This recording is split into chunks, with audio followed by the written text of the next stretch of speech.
Bam! My peoples. My peoples. Welcome to another episode of Boxing for Breakfast, where you get your healthy dosage of sweet science early in the morning. Y'all know how we do this. We talking boxing, y'all. We talking boxing. First of all, man, let me just say good morning to everybody. Beautiful day. We up. God gave us another day. It's a beautiful one no matter what. Salute to everybody tuning in, man. Toy Mafia, MAW, Side, in the building. My peoples.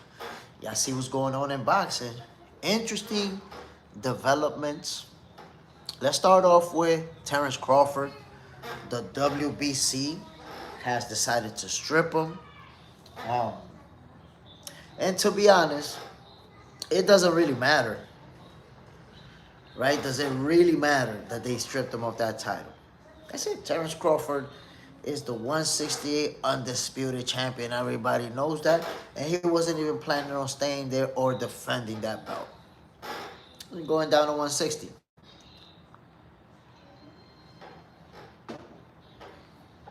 But that's going to connect us to this gentleman right there.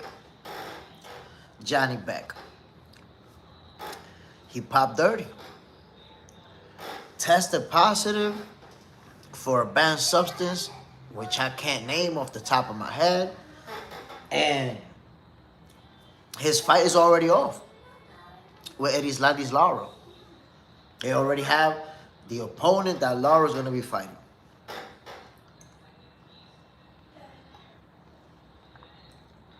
So,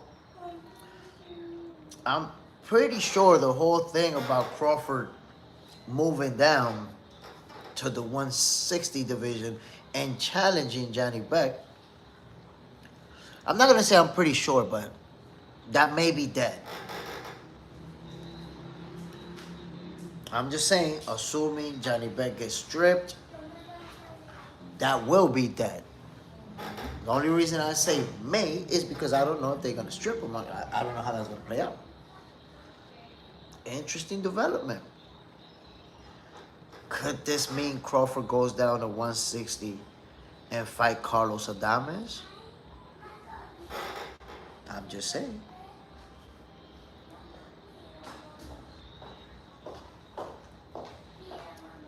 BNE 90, they need to. I mean, you pop dirty and you have 2 titles, what's going to happen? Think about it, because right now at 160, Janibek has 2 belts, Lara has 1, and Carlos Adamus has the green one. So, what's going to happen with those 2 titles Janibek has right now since he popped 30? Brascarell, greeting from the main streets of North Omaha, Nebraska. Ooh. The home of Terence Crawford, the face of boxing, in the building. So, I don't know what's going to happen with Janibek, but I'm assuming that he's going to get stripped and somebody's going to have to fight for those titles. I don't know if Lara's fight, where whoever he's going to fight, is going to involve those 2 titles. That's an interesting aspect of it, because if it does, the winner of Lara and whoever he faces will have 3 of the 4 belts. And then you have Carlos Adamus with the WBC. How does it play out? Because I think Janibek popping dirty is probably going to put him outside of the loop, unless somehow he's able to keep his belts.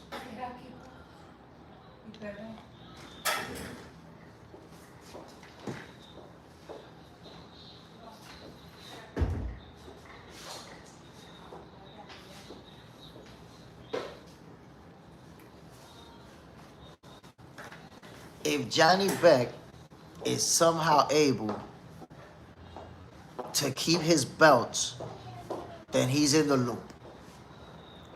But his Terrence Crawford's sweepstake card may be cooked.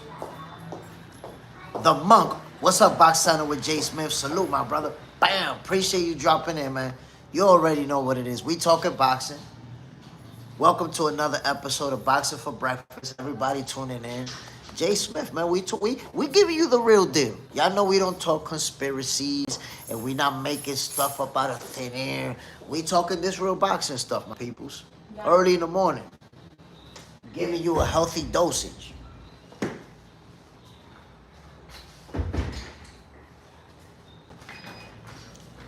But I digressed. What's going to be Terrence Crawford's next move if he was planning on fighting Janibek and that fight is no longer going to happen? What's going to be his next move? The Monk popped in for my real news on boxing. Appreciate it, my brother. You know you're going to get these facts and you're going to get this real information. No goofballery going on out here. Brascarol. Too bad. Janibek cheating. No way I'll fight a cheater. No way. But that's what I'm saying. Like, that fight might already just be done. That's it. So what's next for the face of boxing? Carlos Adamus is right there with that WBC title, man. I've been trying to speak that fight into existence, bro. Yeah, the Hydro Grind in the building. Salute, my brother. Bam. The Monk. Cheaters are everywhere. Can't stop them. But don't need to join them. Yo, listen, my G and my peoples. I want you to tell me what you think about this. Subriel Matias popped dirty. And now the WBC unpopped the dirty by saying, nah, the levels, they wasn't enough. He got the aspirin in the system, but the levels, they wasn't enough, so he good. I never heard of that happening before. You know how Vada pops you dirty, and the WBC is like, nah, you good. It was not dirty enough to really be that dirty. I don't understand it, bro. I've never seen this in my life. What is going on, my people? How you go from popping dirty to unpopping dirty? That's it. The fight's still going down. He's still going to defend his strap on the same day. Everything is going down as is. That's it. I think Subriel Matias is going to be the first fighter in history to unpop dirty. Go figure. I don't know, man. I don't know what to tell you, my peoples. Sometimes I got it all figured out, but this is one of those times that I don't get it. I don't have an explanation for you. Usually I have a good explanation. I tell you that's why this is happening. Right now, I don't know, bro. I don't got nothing I could give you. The Monk, when Jake fighting AJ, later this month, I don't got my other phone with me. Later this month, listen, AJ is gonna brutalize Jake Paul. You're gonna brutalize him. It's gonna be a brutal knockout. Unless the referee has to step in because he's just getting pummeled out there, Jake Paul goes to sleep brutally. The Monk, I know we hate it, but we all be watching. No, listen, I'm going to tell you this, and I said it from the beginning. Me personally, bro, I'm giving credit to Jake Paul. I'm giving him his flowers for this one. You know why? Because we've been asking him, fight a real boxer, fight a real boxer. We tired of him fighting people that are washed up, people that are retired, people that are from a different sport or non-boxer. We don't want to see that shit. So he fought Tommy Fury years ago, lost that fight. And I'll say Jake Paul right now is better than what he was when he fought Tommy Fury, right? None of us would have expected that he would have the audacity to fight AJ. That's crazy. None of us would have imagined that Jake Paul was gonna do this. So I'm giving him his flowers. Like he could go to sleep in the first round. Go to sleep brutally. But I'm giving him his flowers, man, because you stepping in there with an Olympic gold medalist, a two-time heavyweight champion of the world, who's gonna go in that ring like, oh, this YouTuber think that you could beat me? You think you could do this to me? That's how AJ's going in there. You see what he did to Francis Ngannou? Also, oh, you think you're just gonna come from MMA and play with me? Obliterated him. And now you a YouTuber who ain't beat no boxers, you gonna beat me. AJ stepping in there to destroy Jake Paul, man. Beat him up. Beat him up. That's how it's gonna be. No getting around it. The Monk, it would be a great friend to K, to a great friend to Jake Paul. I would be a great friend to Jake Paul. Listen, man, he going to sleep brutally. Like I told you, unless he just getting pummeled like that, boom, boom, boom, boom, boom, boom, boom, and the referee step in, then that's different. But it's not gonna end well. The Hydro Grind. Money is not on Subriel's side. He's fighting an Eddie Hearn fighter. If he was dirty, no money could have saved him. You're not understanding the Hydro Grind. It's not a question of dirty or clean. He had aspirin in his system. They just saying, the WBC saying that it just wasn't enough. But he had it. So he popped dirty and then he unpopped dirty. I don't understand that. Because you're talking about dirty or clean. It's not about dirty or clean. He popped dirty.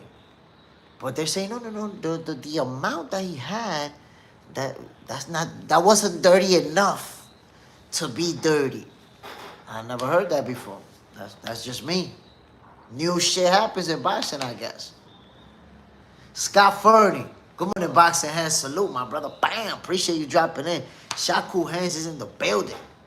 Well, I will bring him a pillow then. Like a great friend would, and blanket too. He going to sleep. He going to bed. Adari Pana. Salute, my brother. So the whole notion that Subriel Matias popped dirty and it's the WBC saying, oh, well, that wasn't dirty enough because it was just a little bit. So the fight's still going down, the championship fight, all of that, we good. I'm going to be honest. If I'm the guy fighting Subriel, if I'm the team fighting Subriel, I'm probably pulling out of that fight. Like, wait a minute. This guy popped dirty, and we're going to get in there. This guy with an almost 100% knockout percentage, popped dirty. Nah, we not fighting him. We good. Y'all go fight somebody else, fam.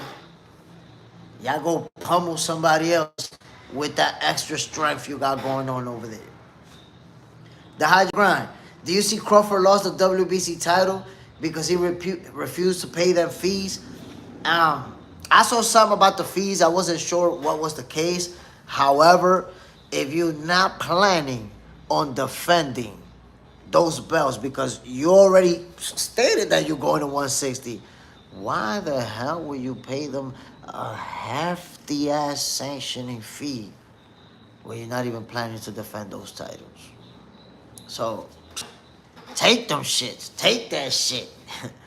Who cares? I'm already the undisputed champion at 168. So, that's irrelevant to him. Adari Pana, what do you think about Alexander Usyk want to fight Deontay Wilder? To me, that's crazy. That's crazy to me. There was somebody here yesterday saying that it made sense, that it made sense for him. To me, that don't make no sense. Wilder hasn't been a champion in a very long time. He hasn't had a significant win in a very long time. He's lost 4 out of his last 6 fights. So I don't see why would you want to fight him. That just doesn't make sense. Unless he's already on some, you know what, that's it. I accomplished everything that I wanted to accomplish. I'm going to just fight guys that I want to fight regardless of where they stand. Or I don't know. I don't know what's his frame of mind. But Deontay Wilder is not, right now, that's not a big win for him. I don't think so. Right now. Now, if you tell me that Wilder fights somebody for the vacant title or for the title that he lost, or gets a big win, fights Wardley, beats Wardley, it's like, oh, well, wait a minute. But I don't think it's a good fight. That's my take. The Hydro Grind. Now it's Mbili versus Shiraz for the WBC. That's a fight. That's a fight. That's a real good fight. Brascarov. Word. Hold that. I know someone close to Dane. Deontay, he wants to fight. I mean, look, I respect Deontay Wilder, but right now I don't think, he's ready for no Usyk.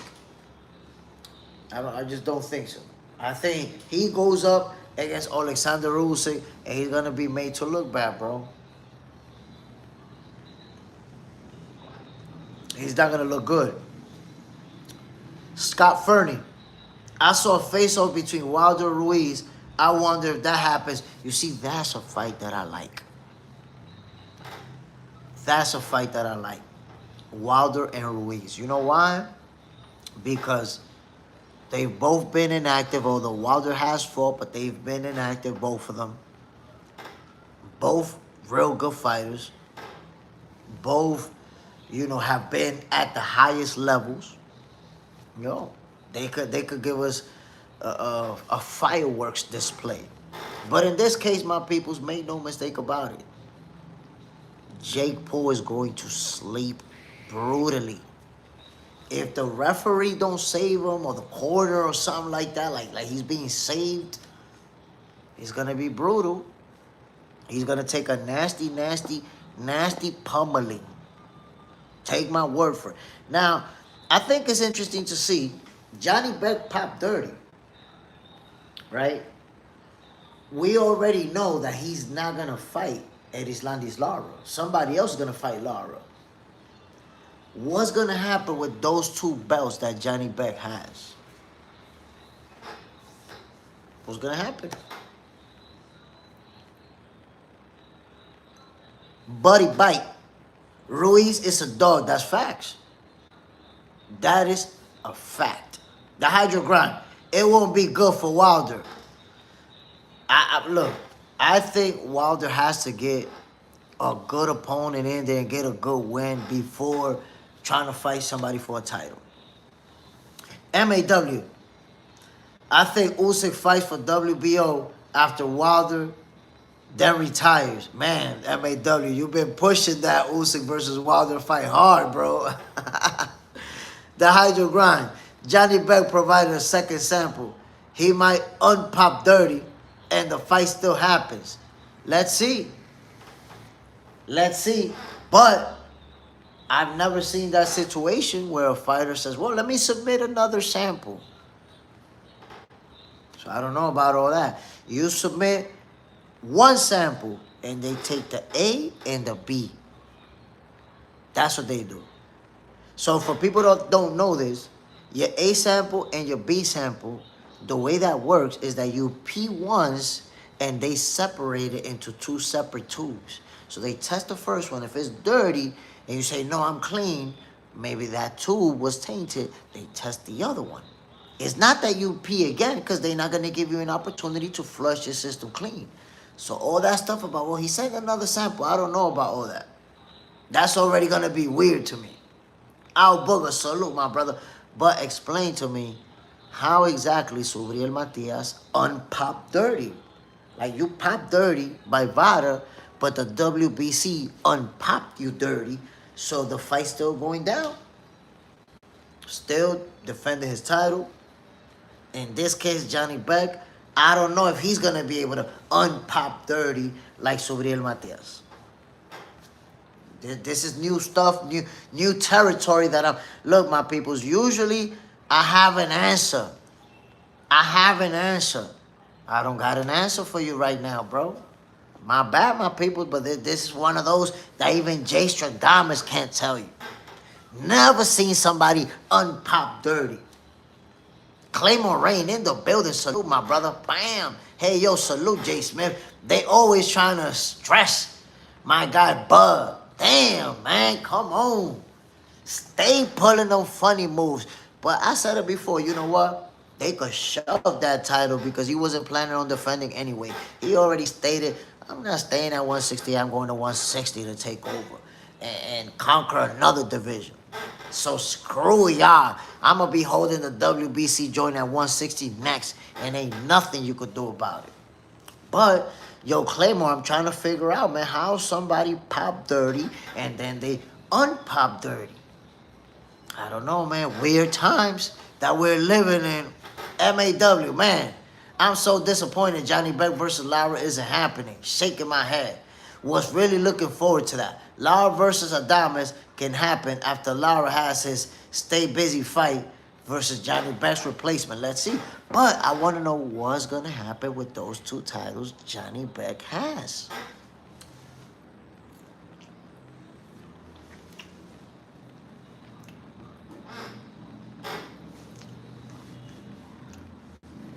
What happens?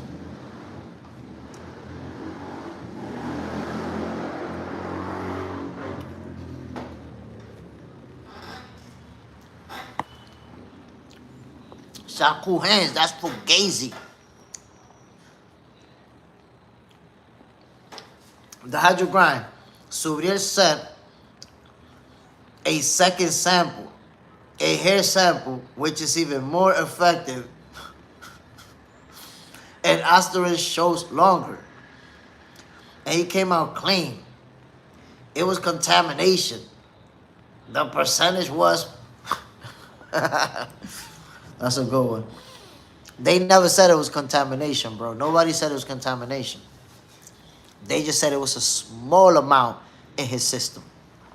They never said it was contamination. You made that up out of thin air. Claymore Rain boxing is so corrupt, I ain't even surprised. But I'm saying, like, have you ever seen that, Claymore? Because I never seen it. Have you seen somebody pop 30 and then unpop 30?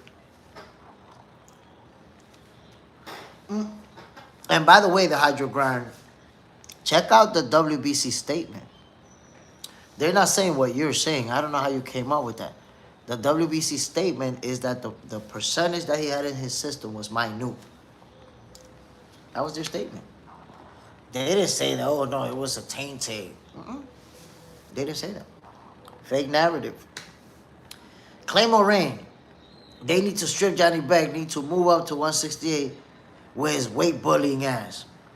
Listen, right now, my expectations are that he's going to get stripped, but then unless he unpops 32, because I don't know if he's going to unpop 32. That's a new one that we never knew. That's a new card that they could pull out the sleeves. Oh, I'm unpopping, buddy. We still on. So, if he doesn't unpop 30 like Subriel Matias, then hopefully they strip him and let's see who's going to fight for those belts. Shaku hands. They're trying to shake up everything now. All three sanctions. And the belts. Claymore Rain. Who unpopped? Subriel Matias. Subriel Matias popped 30. And now he unpopped 30. His fight is still going down. They announced it already. Now look, the percentage he had in his system was minute, 0 point something. So now he's still going to defend his title. Everything is good.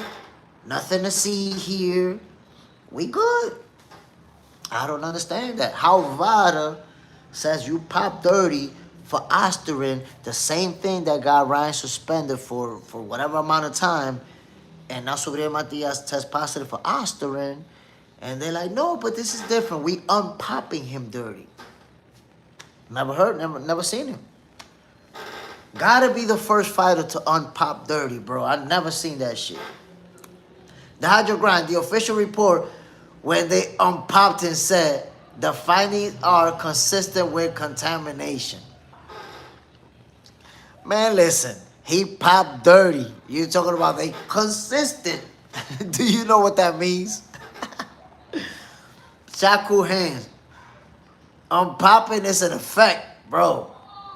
This is new. I'm telling you, we're right now, we're in new territory. Claymore Rain. Oh, yeah, I heard. I thought it was a zero tolerance for Asterin.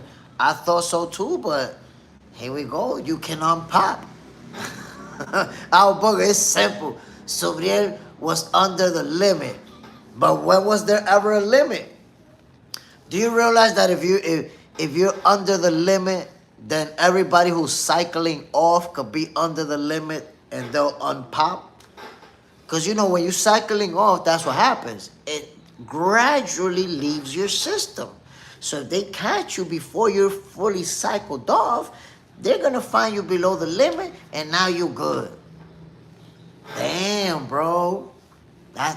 Yo, these guys are going to have that timing on their cycle on fleek. Nah, yo, look, it's only a little bit. It's under. Huh? What are we doing out here, bro? Ostarine is Ostarine and should never be found in your system. Like, that should be right there. Real simple. The Ostarine should never be found inside of your system because we don't know how much you had in it. If we didn't test you in X amount of months, we don't know how much time you had to cycle off and why we found that little bit. Well, what you was doing that it was there. I don't know. Tunnel vision. New York Commission has a limit. Ryan was 60 times over the limit. Matias wasn't over it. But it's like I told you. What is the point of a limit when you cannot catch it? What is the point? Al Booger. Don't get me wrong, I feel you, but the rules are the... I'm not saying the rules are not the rules. All I'm saying is that, well, I guess people just got to be on point with they cycling off, and anytime you catch a little bit, it's like, oh, yeah, it was just a little bit. Now, I'll tell you what, I don't know if it's just me, but you find Ostarine in a fighter's system, I'm going to be suspect already. I don't know. If you want to trust it, you want to say, oh, nah, he good. Look, you got people saying that it was tainted. You got people saying that, no, it was just a little bit. It was below the system. Listen, he popped dirty. Whether you say, no, it's just a little bit, so it's in the rules. Pop dirty, had Ostarine in his system. That's it. That's how I see it. Victor J, microdosing. I mean, come on. Once you say, well, you can use this steroid, but it has to be on this. What? Man, you control the dosage and control the cycling on and off, and you always going to be clean, because even when you pop dirty, you clean. Man, listen. That's crazy. First fighter to unpop dirty. Give me a hug.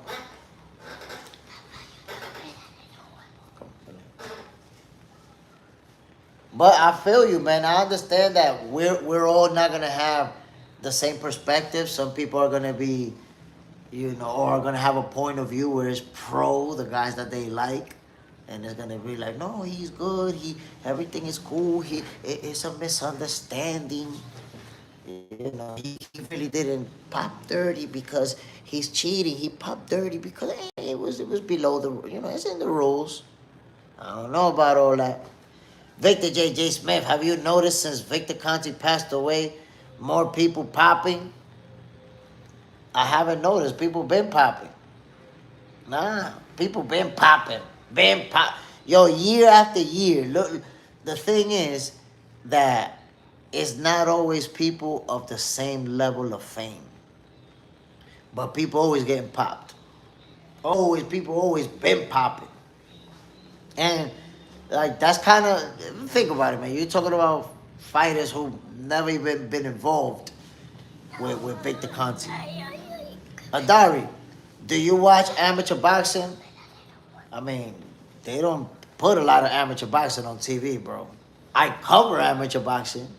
Shaku hands, popping and unpopping. There you go.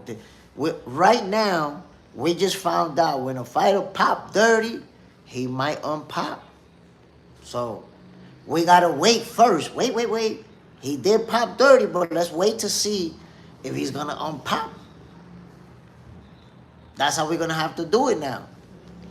We're going to have to give him, I don't know if it's a 1 week or 14-week unpop period to see if he can do it.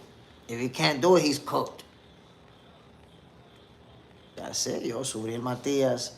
He did it. He did it.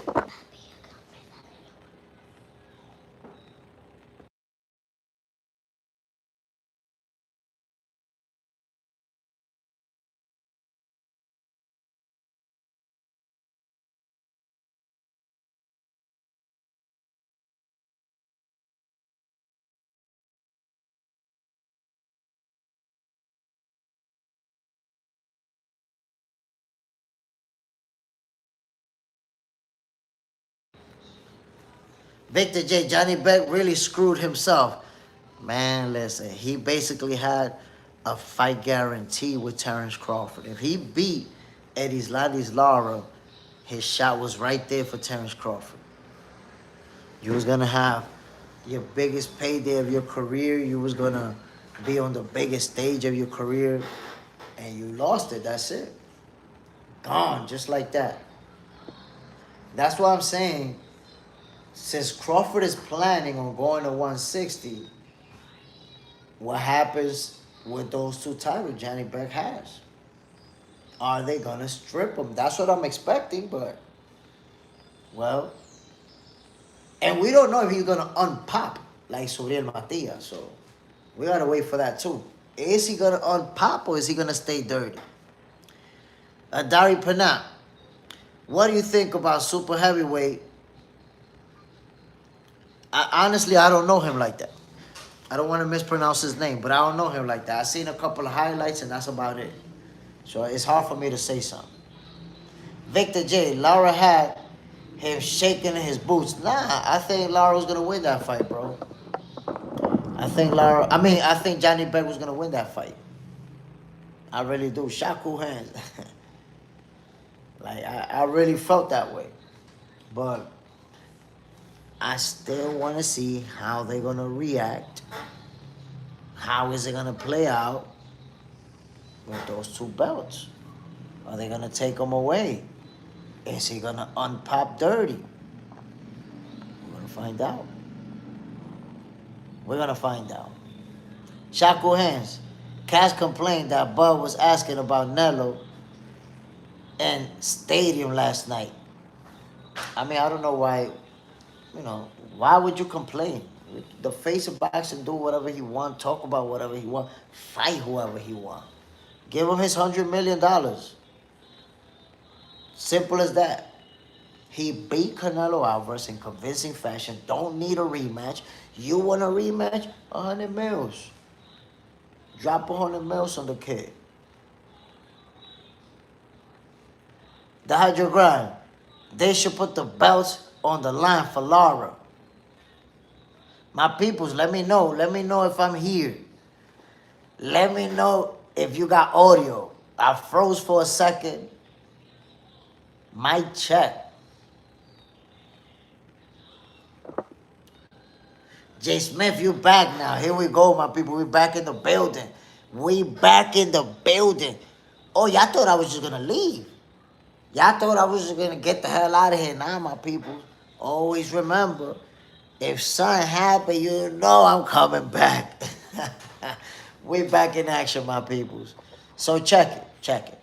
We talking about Terence Crawford and the whole situation with the WBC stripping him. We talking about Janibek, who popped dirty. We talking about Subriel Matias, who popped dirty, but then unpopped dirty. What's going on, my people? What's going on and what's next for all these people and all these moving pieces? Listen, man, damn, I wish I had my other phone. Because I want to tell Carlos Adamus. Carlos Adamus. Matter of fact, listen, my peoples, I'm going to say something in Spanish. And this is a message for Carlos Adamus. Yup. I got a message for El Caballo Bronco Adamus. Carlos, mi hermano, como usted está viendo, Janibek está fuera de la vuelta ahora. Dio positivo y no se sabe qué va a pasar con él. Pero Terence Crawford no va a bajar a 160 para pelear con alguien que acaba de dar positivo. Y esos dos títulos seguramente se los van a quitar. Entonces, por si acaso, ahora mismo es un perfecto momento para tirarle a Crawford como que, hey, estamos aquí con el cinturón verde por si acaso. Si usted quiere que hagamos una diligencia, ¿no? Esa es la opinión mía. So, all I'm saying, my peoples, is that Terence Crawford was going to fight Janibek. Well, that looked like it might not happen. Carlos Adamus is right there with that green belt. The one that they just took from him, Crawford can go get it back right now. It's the perfect timing for Carlos Adamus to reach out. Like, yo, what's up? They took that from you over there. You can fight for that right here. And give him the big FU. Like, yeah, I'm still. So, that's just my take. And y'all know I've been trying to talk Terence Crawford versus Carlos Adamus into existence. Because that's a heck of a fight. That's a heck of a fight in the first place. We've all seen the viral sparring video between them where they was giving each other some real work. Okay, now, this could be the continuation for a title. That's just me. That's just my take. Don't mind if I do.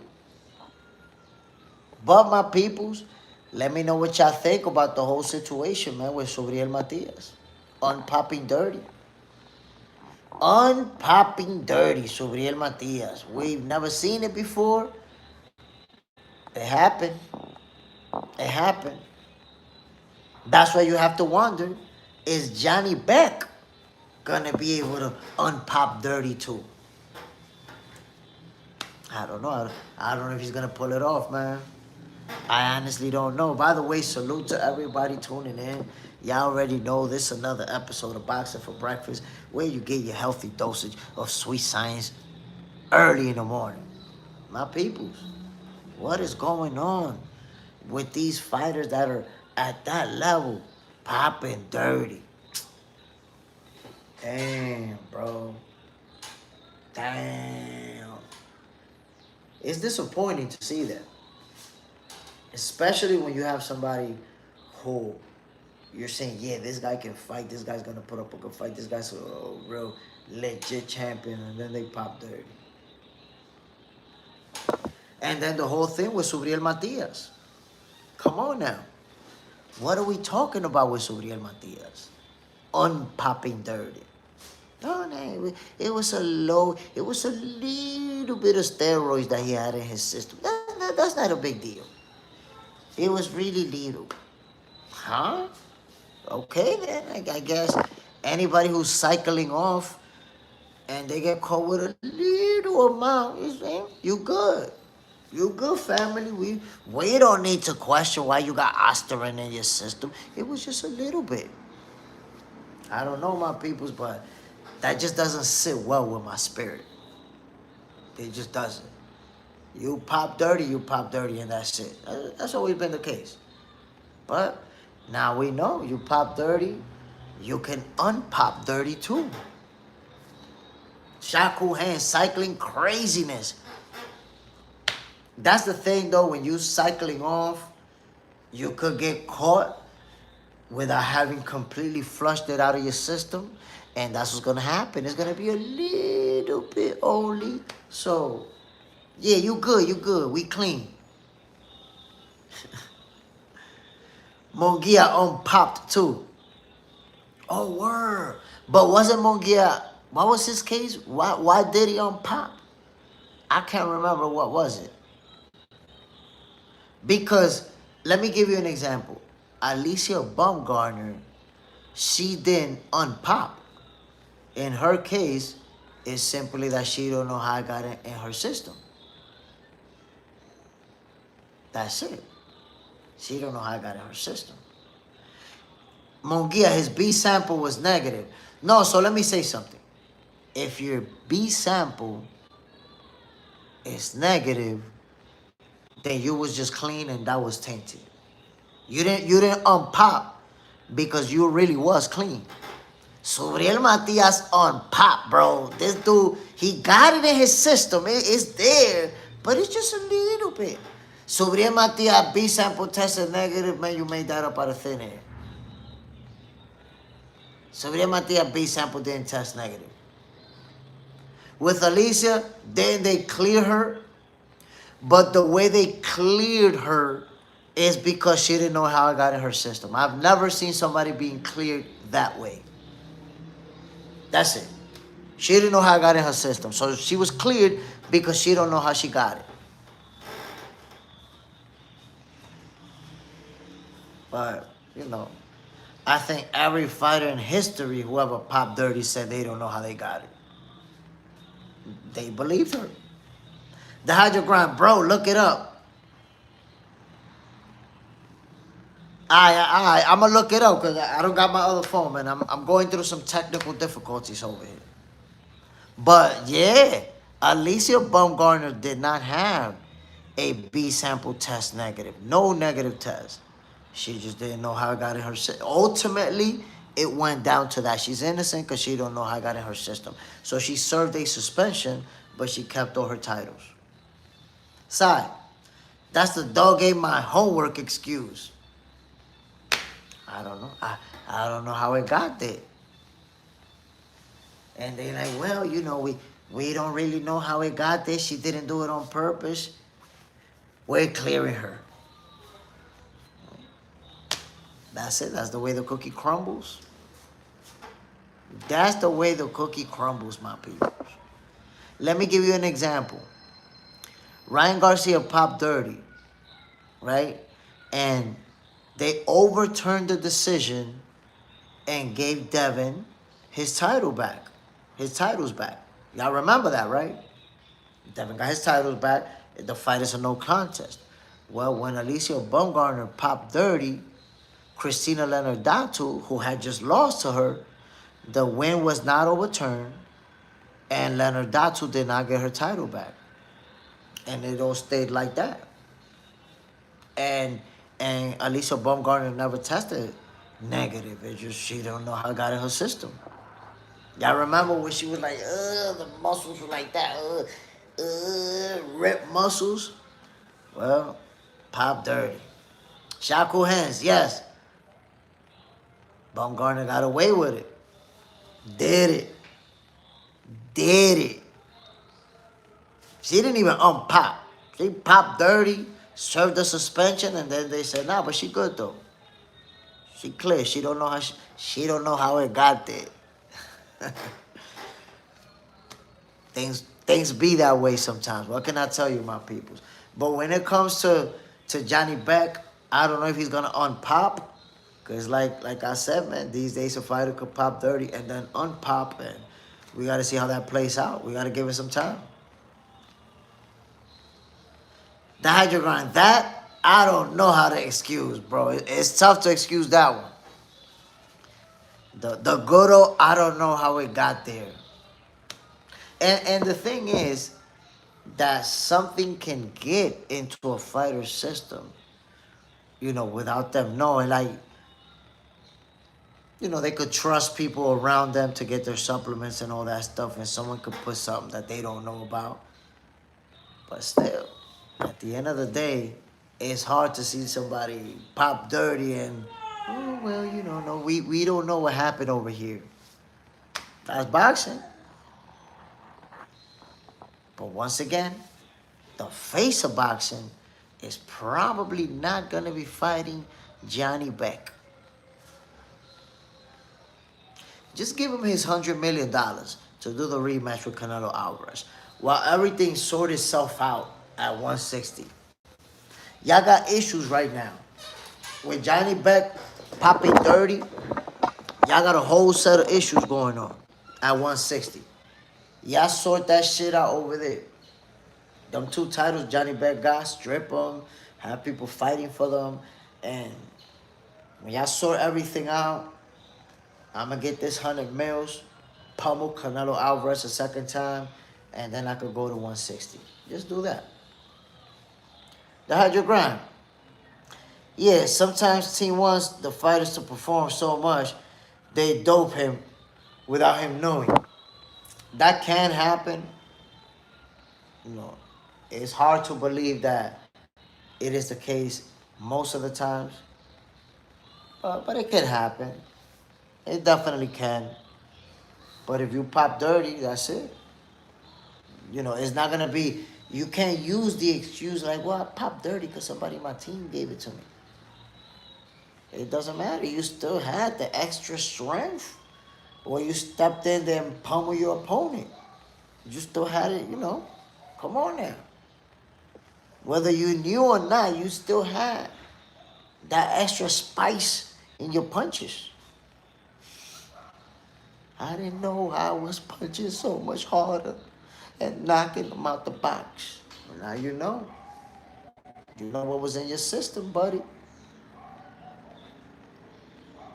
Look, man, the whole thing with Suriel Matias, like I said, man, it don't sit right with my spirit. It just don't. You pop it dirty and unpop it. But the hydro grind, I do have to say, honestly, I was not aware about the B sample. I was not aware about his B sample testing negative. So that could sway my perception, because what I've seen from the WBC is that they said that the traces found in the system was low. I didn't see anything about no negative B sample test. Dr. Grant, do you think Haney versus Garcia without the PEDs would have been different result? How do you see the rematch? Honestly, I don't know what the results would have been. Um, I don't know, man. And even the rematch, because I felt like it's possible that Ryan Garcia could have Devin Haney's number and just know how to beat him. That could be the case. But Devin Haney, you know, he's such a great fighter. We saw it. You know, we saw it on Saturday. That it's hard to bet against him. It's hard to say, yeah, he's going to lose. So I need to, you know, for that rematch to be signed, sealed, and delivered for me to actually go into making a prediction. That's a tough prediction to make. MAW, as long as they fight for Janibek's strip titles, hope don't just elevate people to champ. Because open up to email belt criticism. Fight to earn the title. Fight to be crowned. I hope so too. I mean, it's 2 titles. I'm pretty sure, you know, in both cases, they're both not going to elevate somebody to champion. It could happen to one of them. But, you know, all sanctioning bodies handle things their own way. Let's see how it plays out. Of course, I'd like to see, I think we all like to see people fight it out and earn the title inside the ring. As opposed to, well, such and such. But, you know, when somebody is a secondary title holder, it's a good possibility they get elevated. That's how Tank ended up with the title at the 135 division. He got elevated. He got that email joint. So, I don't know, man. I don't know. I want to see people fight it out. Maybe Lara fights for one of those, and Carlos Adamus fight for the other one, and that way each one of them ends up with 2 titles. Because right now, Adamus has 1, Lara has 1, and it could be 2 vacant. 2 vacant titles right there. I'll tell you what, though. If each one of those sanctioning bodies has a fighter, has people fight for those titles individually, right? Somebody for that one, 2 people for that one, 2 people for this one. That means that the 4 titles at 160 will end up in the hands of 4 different fighters. Nobody will be unified. Because the only unified champion was Janibek. So that's why the best thing for Terence Crawford would be get that $100 million for the Canelo Alvarez fight, do that rematch, Cinco de Mayo weekend as usual, and allow the fighters at 160 to battle it out within each other. Adamus versus Lara, and the 2 guys to win those 2 titles. Y'all fight each other. Now you got 2 world champions in the division. And they might even go for undisputed, because Janibek would have definitely done that with Carlos Adamus. He voiced that you know, Janibek actually posted that if Terence Crawford won a weight, he'll beat Lara and then go beat Carlos Adamus. so they could fight for undisputed. So Carlos Adamus was already in Janibek's radar. Well, what happens now? The only two champions in the division may end up being Erislandis Lara and Carlos Adamus. Who does Terence Crawford fight? Because that's another thing. If those titles become vacant and the people that fight for them are neither Lara or Adamus, Crawford probably fights one of them too, if they're two of the four champions in the division. The Hydro Grind, Adamus and Lara said they would never fight each other. Same coach, same camp. Oh well. Oh well. How does it all play out? It's interesting, man. It's interesting to see. Because at the end of the day, they're both going to be in position to maybe get a shot at Terence Crawford. Kevin Carroll, good morning. Salute, my brother. Bam! Erislandis Lara and Carlos Adamus may be the next two in line for that Crawford fight, with Janibek popping dirty. And I'm all for it, especially with Carlos Adamus. I've been trying to talk that fight into existence. Because number one, I know it's a heck of a fight. I know that they would, give us a good display of sweet science. And number two, Carlos Adamus, my brother, champion from the Dominican Republic. Would love to see him get that shot. I know it'll never happen, man, but I dream of Crawford coming to Dominican Republic and fighting Carlos Adamus over here in one of our stadiums. But that's outside of the realm of possibility. I don't even know when's the last time there was a title fight, like of that magnitude. I'm not talking about an obscure continental title type of...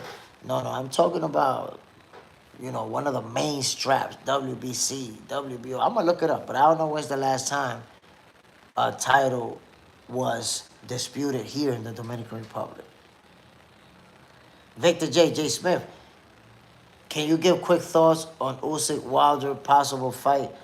I mean, I don't like it. I'll watch just like everyone else. But with Wilder coming off of, multiple losses, lost 4 out of 6 fights, he hasn't been a champion in years, hasn't had a significant win in years. I don't see why would Usyk want to fight him. That just doesn't make sense to me. I think there's a lot of fights out there that are a lot better. And also, look, man, with the way that Wilder has fought and at 40 years old, it's like, damn, that's a cherry pick. I hate to say it that way, but Wilder's a cherry pick right now. I don't want to see a pound-for-pound fighter, a guy that's top 3 pound-for-pound. Some people see him as the number 1 pound-for-pound fighter in the world, cherry-picking Deontay Wilder. And Wilder even going out there looking bad, getting beat up, getting made to look easy. Man, I don't want to see that. That's just me. Janex, I am best ever Mike Tyson mentally. I don't know what that means. MAW, Bud just put himself in a bad books with WBC, so fighting Adamus now is highly unlikely. Nah, you don't know what you're talking about. Bud already been stripped and he was still able to move up and fight Canelo. I'm sorry, MAW. Listen to the expert on this one. That is irrelevant. Completely irrelevant. Listen to the expert on this one. It doesn't matter that they strip you in this division. You can still fight no problem in another division for that same belt. No problem. If they haven't mandated Adamus to fight this person, and it's not like a... And even if they mandate Adamus to fight somebody else, Adamus can pay step-aside money and fight. And, they can pay step-aside money. Like, you can't stop a fight from happening, MAW. Like, sorry. I know you don't like Crawford, and you always have a against Crawford argument. as always. But nah, it doesn't go that way. He can still fight Adamus, whether or not they want to. Victor J. Thanks, J. Smith. And I agree 100%. Wardley more deserving. Come on now. Look at the win that Fabio Wardley is coming off of. The way he put hands on Joseph Parker. That was a very competitive fight. He took some punishment from Parker and showed that he could take a shot. So and we felt, a lot of us, that Parker already deserved a shot at Usyk. So now, if you Wardley and you beat Parker in the fashion that you did, of course you need to get your shot. And then Usyk is talking about want to fight Wilder. It's looking like you want to cherry pick, bro. Like, damn, you got to go fight right there. And by the way, I got Usyk beating Wardley. That's how I see it playing out. The hydrogram facts. Wilder will be a cherry pick. Yeah, cherry pick, bro. At this point in his career, 40 years old, come on. Tell me what year, look, what year did Wilder win his last significant win? They say he beat this guy. What year was it? Or what year was his first fight with Fury? Because since his first fight with Fury, who he beat? And you can say, yeah, that's a big win. Max, my favorite boxer is Deontay Wilder and Terence Crawford. Bud could beat Lamar Roach for sure for the WBC. Bud could beat Lamar Roach. Bro, Lamar Roach fight in the 140 division.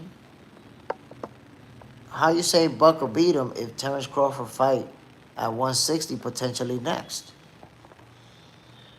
You're going to need a 24-hour break and sort that out. Lamar Roach, Terence Crawford, take a 24-hour break. Go on Google and sort that out. And come back tomorrow. Kevin Carroll, you got to sit this one out, family. Kevin Carroll, I didn't know that. Thanks. Learning something again. Victor J. And Parker whooped Wilder already. Beat him up. Fernando, he's 36, not 40. Who's 36? Wilder? Are you talking about Wilder's 36? MAW, huh? Why am I going to hate Bud, Jay? You always have a hate Bud talking point. Look, MAW. You're the one arguing that nobody's gonna pay that $100 million. They're gonna lose money if they pay $100 million. That doesn't really make any sense. And Crawford should go up and fight at 175. He should fight Benavidez, or I would like him to fight. You want him to fight the biggest guys. You want him to fight the guys that people think are gonna lose. You don't think he's making the right decisions. You make all of the Terence Crawford hater talking points, but you're not a Terence Crawford hater, according to you. But come on now. Come on now. That's the Terence Crawford hater narrative 100% that you spit every single time. MAW, you know that. Every single time. You had Canelo knocking him out too, by the way. You're like, yeah, Canelo's going to knock him out. Canelo's too big. Canelo's too strong. Bro, you don't spit 100% of the Terence Crawford hater narrative and then be like, no, but I'm not a Terence Crawford hater, though. Come on, bro. You've never made a talking point that's actually on the side of Terence Crawford. Ever. I don't remember. I don't remember not once.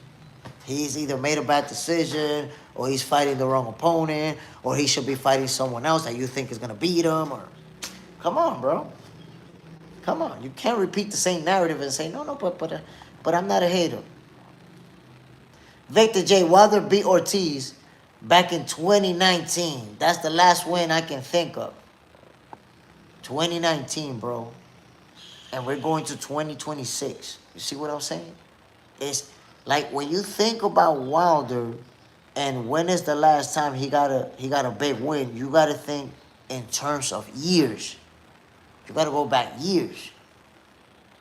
So that's why I say, why would Alexander Usyk want to fight a Deontay Wilder that hasn't done anything significant in such a long time. Michael Walker, yo, Jay Smith, what's good? Salute, my brother. We talking boxing, man. Terrence Crawford, you know, he was supposedly going to fight Janibek, but Janibek popped dirty. What's next? Is Janibek going to get stripped? While they sort that whole thing out at 160, because there's going to be belts all over the place, yo, give Terrence Crawford his $100 million. See the face of boxing. Fight the rematch with Canelo Alvarez. You know, Cinco de Mayo weekend, the usual. And let them sort it out in the 160 division. Shaku Hands. My boy said Roach. He need a 24-hour break for that. I thought about blocking him. But then I figured, you know, he might go to Google and figure out the goofiness and go and come back. You imagine Shaku Hands if he would have did that on Goofiest of the Oofiest? Oh, my God, man. That's why he had to do that. The reaction would have been different, but can't give it to him. Fernando Crawford. Sad. In Bud we trust. Terrence Crawford is the face of boxing. The face of boxing. MAW, what? I never asked for Bud at 175. That's ridiculous. Bro, I can't believe you think I got some kind of hate for Bud. That dude my #1 pound for pound. Nah, I don't buy it. MAW. I don't buy it. You see, you spit a lot of against Crawford arguments, and as soon as you get called out, now you say some positive things. Nah, that's my guy. Yeah, that's my #1 pound for pound. But goddamn, scroll back on the conversation. Everything you say is, nah, he's doing the wrong thing. Nah, he's fighting the wrong guy. Nah, the best thing for him. Nah, he's not gonna get that much money. And then as soon as I call out, nah, but I'm his fan. He's my guy. He's the #1. You're not fooling me with that, MAW. Not buying it at all. Michael Walker, I like that rematch. Which rematch are you referring to, Michael Walker? Lewis Miller, Wilder is washed. I'm sorry to say it, man, but you're right. Deontay Wilder washed up. R30 in the building, my brother. Salute. Appreciate you dropping in. And yo, welcome to another episode of Boxing for Breakfast, my peoples. Trying to give you this healthy dosage of sweet science early in the morning. I don't need over an hour of giving you this action. I don't even got 20 likes. Why you guys doing me like that? Because I'm telling you the truth. That's why y'all doing me like this. Hit that like button, man. Double tap that screen. Pop, pop. Michael Walker, do you think he will put pause to Canelo like last time or worse in a rematch? Oh, no, listen. If a rematch happens, for the people who hope that Canelo is going to win or who think Canelo is going to win, there is no hope. There's no hope. Crawford's going to beat him up. Beat him up worse than in the first fight. You see, round number 9 is going to be more of that throughout the fight. So it's going to be a more sustained beating. Give him his $100 million, and he'll give him a $100 million beating. Side, Carlos Adamus versus Bud might be in play. I'm sending a message straight to Carlos Adamus. Straight to Carlos Adamus, like, bro, what's going on? Talk to me. Side, Virgil and Boost could move up and grab titles at 160. You see, that's a possibility. Virgil say he want to fight Crawford. Boost say he want to fight Crawford. Yo, jump up to 160 and grab yourself a belt. See what happens. Y'all really want that smoke? Go to 160. Now you got an opportunity. It might be 2 vacant titles, baby. Michael Walker, he already got his range against him. And the confidence he will finish him possibly in the rematch. I wouldn't be surprised. I wouldn't be surprised if in the rematch he give him the beating of a lifetime. MAW, yes, I picked Canelo. No, I didn't say KO. Yes, I gave him props. This is sport I follow. I'm not emotionally invested. Yes, but you don't like Crawford and you always root against him and you always will. Rooted against, even though you might not admit it now, but you rooted against him against Arrow. You rooted against him against Canelo. You're one of those that say that that he don't make money like that. You've made the arguments about other people making more money than him. You made the argument about him not being popular enough, about him not making enough money, about how he shouldn't make, or that he can't make $100 million, about how people, all the negative arguments that haters make about Crawford, you made them, MAW. You're a Terence Crawford hater. You're not willing to accept it. That's all it is. That's all it is, my guy. And he's your #1 pound-for-pound fighter in the world, and that's your guy. But you bet against him on Canelo Alvarez. Damn, #1 pound-for-pound, and you bet against him? Nah, you making him #1 pound-for-pound for this conversation because I'm calling y'all as a Terence Crawford hater, my guy. That's okay. You don't have to like him. Army Dad, good morning, Jay Smith. Army Dad checking in from Philly. I'm having a little boxing for breakfast.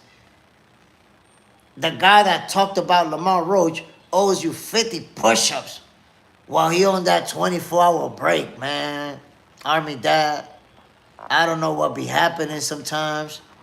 I don't know what people thinking when they comment. I don't know if they say, let me just say something so I could sound like I know boxing in this group. Like, what are you doing, man? The damn thing is called boxing for breakfast. You need to at least assume that the people in here know what the hell's going on in boxing. Michael Walker, what do you think about the Jake Paul fight? Jake Paul's going to get knocked out. Jake Paul is going to get knocked out. That's just the reality. That's just the way that it's going to play out. And it's going to be brutal if the referee don't save him. If it's not his corner stepping in, it's going to be a brutal knockout, my people. It's going to be one of those. Devastating blow, ladies and gentlemen. Jake Paul is unconscious. His body's stiff on the ground. So, if the referee does not save Jake Paul, AJ's gonna leave him stiff. You know when people be laying on the ground with their arms stiff? That's how AJ's gonna do him. Because I told you guys before, Anthony Joshua's approach to this fight is going to be like when Ngannou. And what I mean by that, think about how Francis Ngannou went into boxing and challenged Anthony Joshua after his fight with Tyson Fury. And Anthony Joshua went in that fight with the mindset of, oh, you think you're going to come from MMA and you can mess with me? I'm a 2-time heavyweight champion of the world. You're going to mess with me? I'm going to have to teach you a lesson. I'm going to show you a little something. And you saw what he did to Francis Ngannou. What a devastating knockout. What a brutal knockout. He's going into this fight like, oh, Jake Paul, this YouTuber guy who never even beat nobody, he could mess with me? He could mess with me. I'm going to put him to sleep. I'm going to beat him up. So I expect, look, people just sometimes don't understand it. The gap in skills between these two fighters is incredible. It is absolutely incredible, the gap in skills.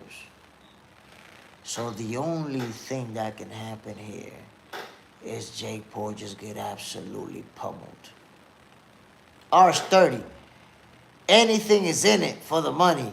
He'll holler back like Tyson did. I mean, I don't know what you mean, holler back like Tyson did. Tyson was nearly 60 years old. He got beat up and people just don't understand it.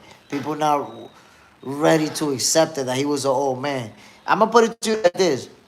Everybody who was saying Mike Tyson was going to knock him out, they're the ones that are saying that Mike Tyson faked it and took a dive. Why? Because you thought he was going to win. You cannot accept the results. You can never accept the results. If you said, look, I'm going to show you so you understand. Boxing fans are segmented into two sets, two populations. There's the population that accepts what happens, and the population that's always coming up with an excuse, that's always coming up with a conspiracy, that's always making stuff up out of thin air. So there's people that say, yeah, the better guy won. And there's people, if you said this fight wasn't for real and wasn't really won, you also said, you know, that Crawford didn't really shouldn't get credit because Errol's car's accident. You said that Canelo's not the same. You said all of these things because you're just not willing to accept the outcome. People don't like accepting outcomes when it's not what they wanted to happen. Mike Tyson was an old man. I told people Mike Tyson was going to get beat up. Listen, you take 59, 58-year-old Mike Tyson and you put him in there with 10 different guys that are 27 years old and been training boxing for 6 years, all 10 of them, one by one, will whoop Mike Tyson's ass. You take a 26-year-old, you take a 22-year-old, and you train him for 5 years, the size of Jake Paul, and you train him with the same resources, with the same people in the same gyms that you've been training Jake Paul for 6 years, at 27 years old, 10 people out of 10 will beat the shit out of 58-year-old Mike Tyson. 10 out of 10. All of them will beat him up brutally. So people got bamboozled. You saw those little 30-second clips of Mike Tyson for 30 seconds. You got bamboozled. You really thought Mike Tyson was going to go in there and be the old Mike Tyson. Meanwhile, I was telling you, bro, Mike Tyson was literally taken out in a plane in a stretcher and hospitalized. Mike Tyson got health issues, bro. Mike Tyson can't even run a few miles at a decent speed. He's not beating no young guy like Jake Paul, ever. But you think that Mike Tyson is the same old Mike Tyson and that he was gonna knock him out. So when it didn't play out the way you thought, oh no, that was fake. Mike Tyson let him. Mike Tyson could have knocked him out any moment if he wanted to. Man, listen, you don't know what the hell you're talking about. You've never in your entire life have seen a man close to 60 beat up a 20-something-year-old fighter in professional boxing. That has never even happened. Ever. So people got to stop thinking that Mike Tyson is still the old Mike Tyson. Yes, if you put a 60-year-old man in front of Mike Tyson and they fight, Mike Tyson going to beat the shit out of him. You put somebody his age to fight him, Mike Tyson is going to brutalize him. But if you put him at that disadvantage where he's in there with a 28-year-old who's bigger than him, he's getting beat up 10 out of 10 times. 10 out of 10 times, they're going to beat the shit out of him. So don't ever say that Mike Tyson lost because they set it up. Look, the only thing that happened in that fight is that towards the end, Jake Paul let him rock. You thought Mike Tyson gave him a chance? It was actually Jake Paul who let him rock. Jake Paul could have knocked him out. At the end, when Jake Paul was like, yeah, you know, even bowing to him and everything, Jake Paul could have knocked Mike Tyson out. But you knocked Mike Tyson out. You was going to have a hard time leaving that arena without a misunderstanding. You and your whole team may have had some type of misunderstandings trying to get out of there. So I think they were conscious of that. Like, yo, you hurt Mike Tyson badly. There's people who already expressed that opinion. Like, you knocked Mike Tyson out. You hurt Mike Tyson. There's some people that's going to want to holler at you. So I think it was smart for him to let Mike Tyson ride, you know, those last couple of rounds and you know, boxing stuff. But not my peoples. Mike Tyson, oh man, he can't compete with somebody in their 20s. That's a delusional train of thought. Victor J, I couldn't believe how many people thought Tyson was carrying Jake Paul. is insane, bro. It's like a denial because it's like I told you, it's the fans that accept reality and the fans that just don't know how to accept reality, so they prefer to make up something in their head. We saw what we saw the way that it played out, but if you were sure Mike Tyson is gonna knock him out, guess what? Oh, no, this cannot be real. This has to be scripted. Mike Tyson let it happen. Mike Tyson let this kid punch him in the head and the face repeatedly. No. I'm sorry, my peoples. He an old man. He old. Arch 30. Tyson's main health issue is mushroom and weed. Nah, trust me, it wasn't mushroom and weed that got him taken out the hospital and out of plane in a stretcher and hospitalized and walking around in a cane for weeks.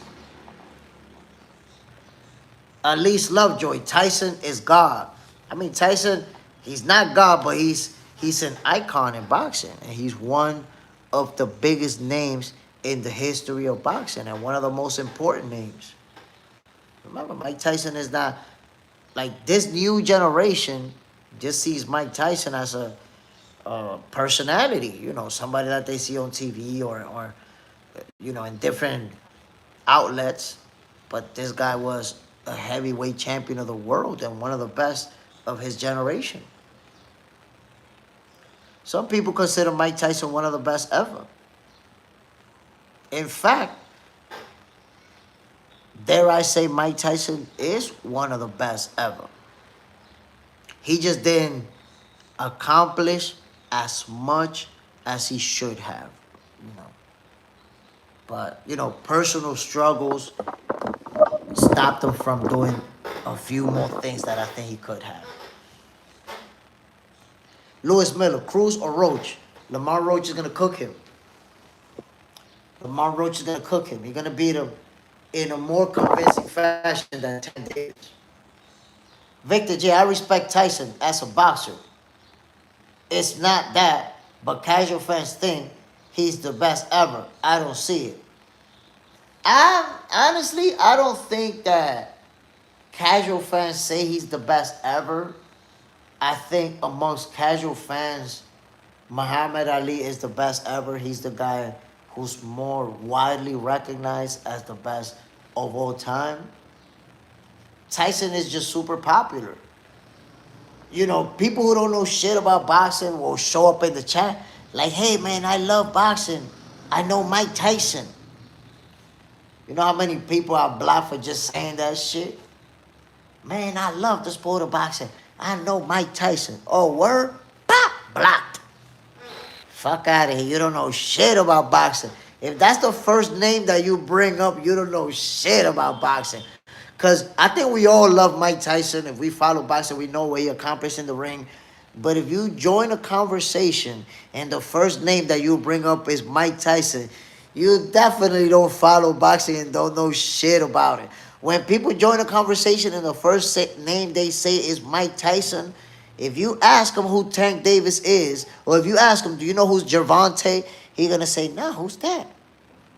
I don't know no Gervonta. They're not going to know. Mikey Macria, hey, man, I love boxing. I know Mike Tyson. Man, get the fuck out of here.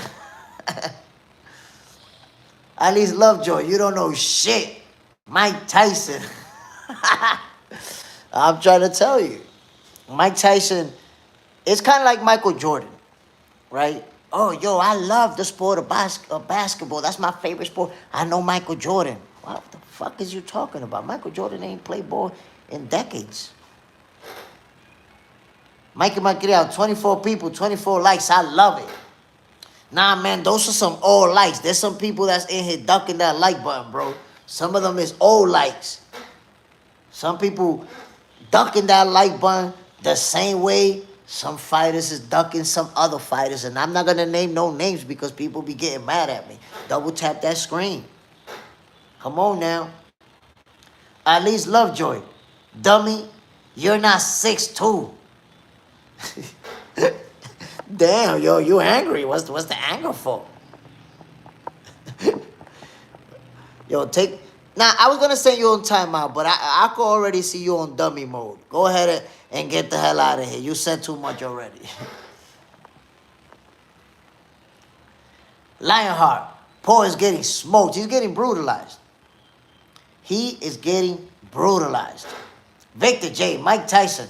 I think it's a bigger global star than Floyd.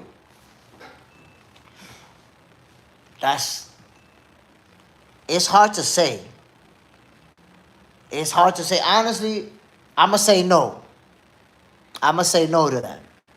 And the reason I'm going to say no to that is because right now, a very good indicator of your popularity is your social media following.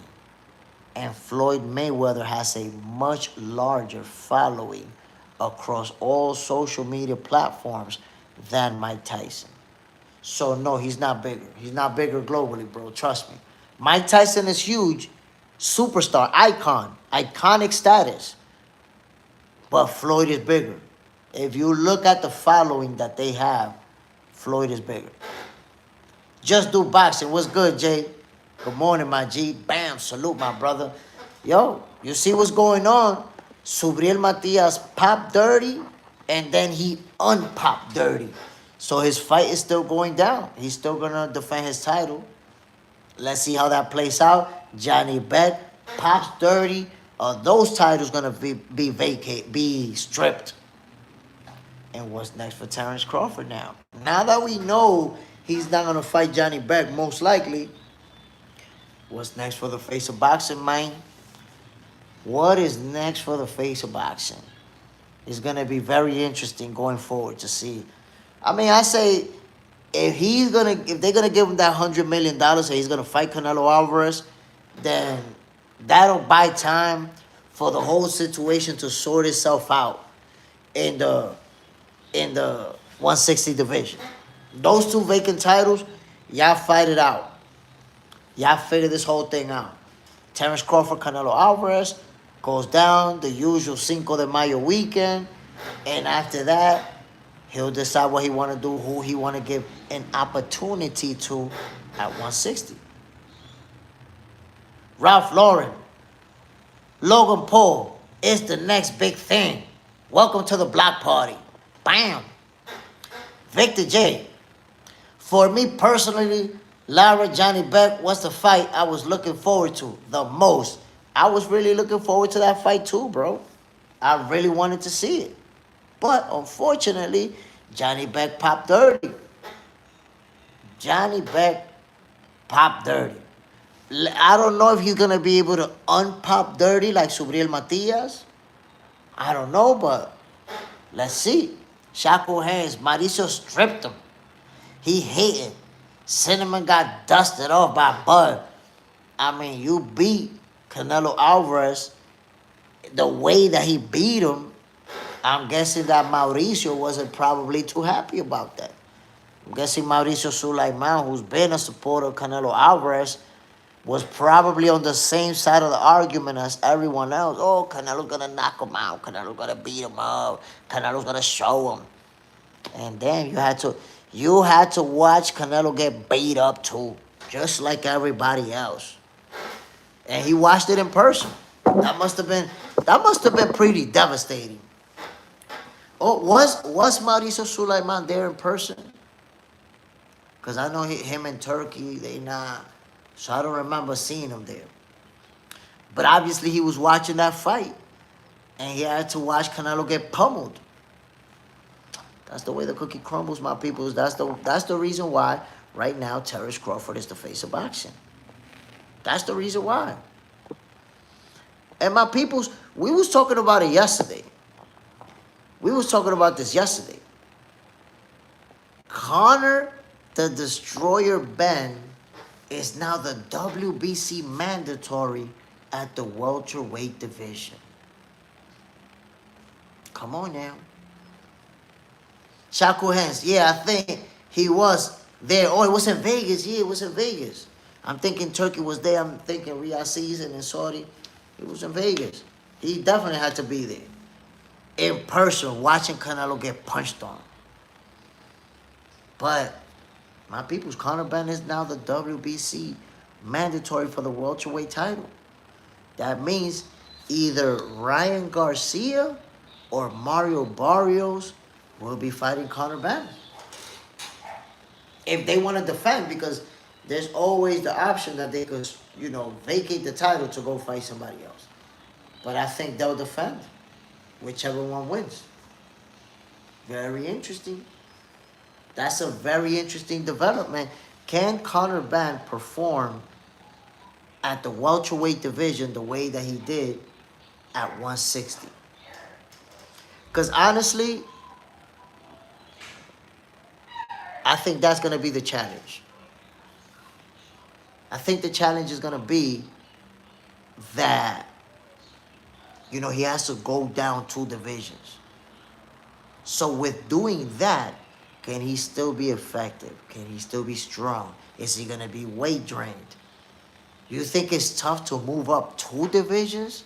Imagine moving down, where now you have to lose that weight. Remember, he had 2 fights at 160. He acclimated to that weight class.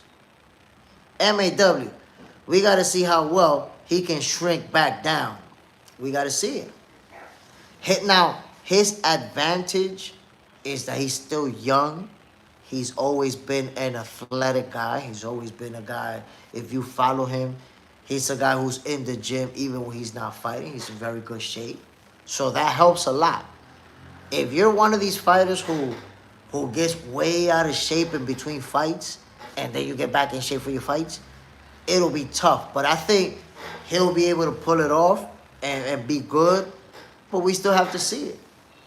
It's a tough task. It's not easy. If he has to, dehydrate himself, if he has to struggle to make 147, either one of those guys can beat him. Because a lot of people yesterday said, he's going to knock both of them out. Whichever one he's going to knock them out. But you're assuming that you're going to get the same Conor Benn that we saw versus Chris Eubank Jr. Number one, you're not going to get the same one, because if you're weighing 160, your strength is not going to be the same that if you're weighing 147. So it's not going to be the same, right? But he can still obviously be a power puncher at welterweight, and he's been a power puncher there. That's what he does. If he doesn't have to be depleted by the time he gets to that fight. Aroma sound.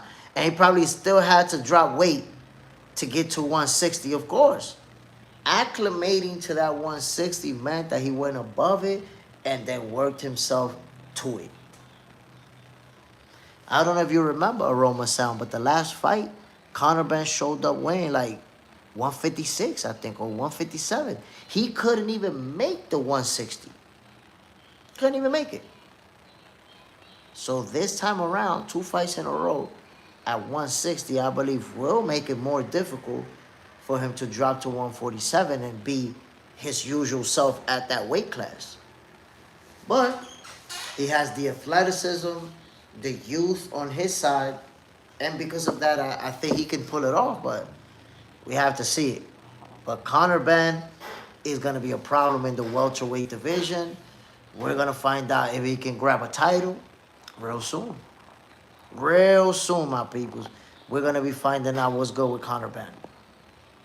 Now, moving on from Conor Benn, my peoples. And this is another fight that we've been talking about that needed to be addressed. Hold on 1 second. Where the hell is it? Got my images all over the place, people. I'm lost over here. Here we go. Moving on to another fight. Because now we got to figure out what's next. Aroma Sound. Who you got, Roach or Pitbull? I got Pitbull. Pitbull's going to win that fight in a more convincing fashion than Tank Davis. More convincingly. Aroma Sound, he probably still had to drop. Side, well, we'll see how good Conor is at 147. That's a fact. That is a fact. Now, we have to see where Devin Haney's going to land. Because look at the win that he got over Chris Eubank Jr. Monster win. I said over Chris Eubank Jr. The win that he got over Brian Norman Jr. Everybody expected him to lose. He was even supposed to get knocked out. Walked out of there with the W. So now you got Devin Haney as a welterweight champion, and you got Conor Benn going into that division. Come on now. And that was a monster win, my peoples. You guys know, folks expected Devin to get knocked out. He going down. And we saw how that played out. And now we're getting Shakur Stevenson versus Teofimo Lopez. Aroma sound. Devin looks like he's getting better and better. Honestly, I don't feel that way. Me personally. Maybe I could see something, but I'm going to tell you what I mean, Aroma sound. But I don't feel that way. People been judging Devin Haney for his fight with Ryan Garcia and his fight with Jose Ramirez, which was a masterclass, but it just wasn't fun to watch, maybe. Didn't take no damage, danced around, made it look easy. But people said he's scared. They went into his frame of mind and decided that he was scared, right? But Aroma Sound, I'll refer you to Devin Haney versus Regis Prograis. Watch that fight. I'll refer you to Devin Haney versus a lot of other opponents that he completely dominated. I'll refer you to Devin Haney versus George Kambosos both times. So Devin Haney's been that fighter. He didn't just become that, but people acting like because of what happened with Ryan Garcia, he was done. Because of Ryan Garcia, he's cooked. And in reality, that's not the case. Devin Haney been that guy. Been showing it. Youngest undisputed champion in history. Unified champion, multi-division champion. He's been doing it. But it seems that way because ever since the Ryan Garcia fight, there's been that narrative. That he's done, that he's cooked, that he's not going to be the same, that he's scared. That whole narrative. So now people's like, oh, damn, he's getting a lot better. It's not that he's getting a lot better. He's him. He's been him.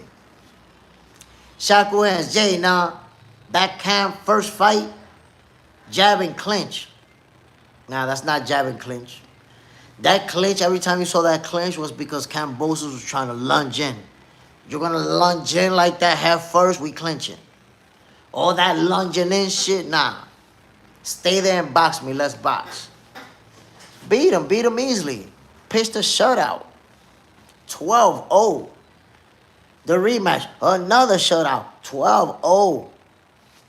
Devin Haney's been that guy. Aroma Sound, he seemed to be punching harder and sharper to me in the fight against Norman. Harder, yes. He's at the welterweight division. He's at 147. Moved up a whole division. Looked bigger and stronger too. Looked bigger and stronger. But again, go back and look at Devin Haney and see what he's been doing. Shakur hands. He was grabbing. But he definitely beat him. Made it look easy, bro. Made it look easy. Aroma Sound, he's been hit, but his punches were sounding fierce in the last fight. Now look, Devin Haney definitely, you could see that he's stronger at the welterweight division. He spoke about it himself, about not struggling with making weight. So that's something that obviously helped him. But skills-wise, look, I'm going to say what? I'm going to say something. At 28 years old, you do get better. You still are getting better if you're a student of the game, which Devin is. But it's not significantly better as people would suggest. Like, the comparison saying, oh, my God, look, from Ryan Garcia tonight, he got much better. Nah, Devin Haney's been about that. There's not a lot of a whole lot of improvement that you've seen right now. It's just that he went in, Styles make fights, prepared for Brian Norman Jr., and put up that type of fight that people wasn't expecting. That's all it was. Agent 17, good morning, Jay Smith. What's new today? Listen, man, Janibek, Pop Dirty. Subriel Matias, unpop Dirty. We don't know what's next for Terence Crawford. Obviously, Janibek was the target at 160. But with him popping dirty, we don't know. We don't know how that's going to play out. That's the way the cookie crumbles. My peoples, I want to give a shout out to everybody who tuned in this morning. You already know what it is. This was another episode of Boxing for Breakfast, where you get your healthy dosage of sweet science early in the morning. Fellas, you tell me what is supposed to happen with Janibek now that he has been caught popping dirty. What should happen? Yeah, tell me, my people. But me personally, I say they got to strip him, have somebody else fight for those 2 belts. Terence Crawford could get his $100 million in the Canelo Alvarez rematch. Y'all sort it out at 160. Y'all duke it out for them belts. And then the face of boxing will decide who he's going to give an opportunity to. That's the way to process this whole situation right there. My peoples, again, salute to everybody who tuned in this morning. I hope you enjoyed this episode of Boxing for Breakfast.